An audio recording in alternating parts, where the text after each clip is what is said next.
ஒரு நாய் night super மார்க்கெட்டில் போயிருக்கு. அது வந்து என்னென்ன வாங்கணும்னு ஒரு வாயில் ஒரு லிஸ்ட் ஆஃப் திங்ஸ் எடுத்துகிட்டு போய் அதுவே பேஸ்கெட் எடுத்துகிட்டு போய் ஒவ்வொரு இடமா எடுக்குது.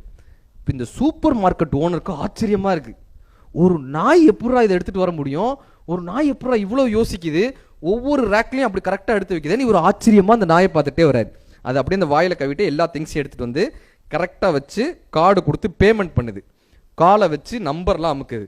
இவர் பார்க்குறாரு, இவ்வளோ பிரில்லியண்ட்டான நாய் யாரா வளர்த்தாங்கன்னு. இவர் என்ன பண்ணுறாரு, சூப்பர் மார்க்கெட்டை க்ளோஸ் பண்ணிட்டு இந்த நாயை வளர்த்தவனை போய் பார்க்கணும்ப்பான்னு இந்த நாயை ஃபாலோ பண்ணுறாரு.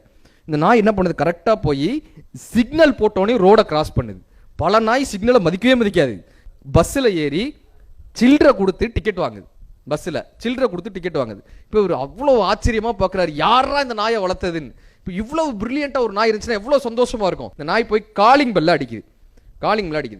கதவை திறந்துட்டு ஒருத்தர் வர்றாரு. வந்து அந்த நாயை சொத்துன்னு மண்டையில் அடிச்சாரு. இப்போ இவர் கேட்டார், எப்போ அந்த நாய் எவ்வளவு பிரில்லியன்ட்டு, எப்படி வருது, அதை ஏன் அடிக்கிறேன்?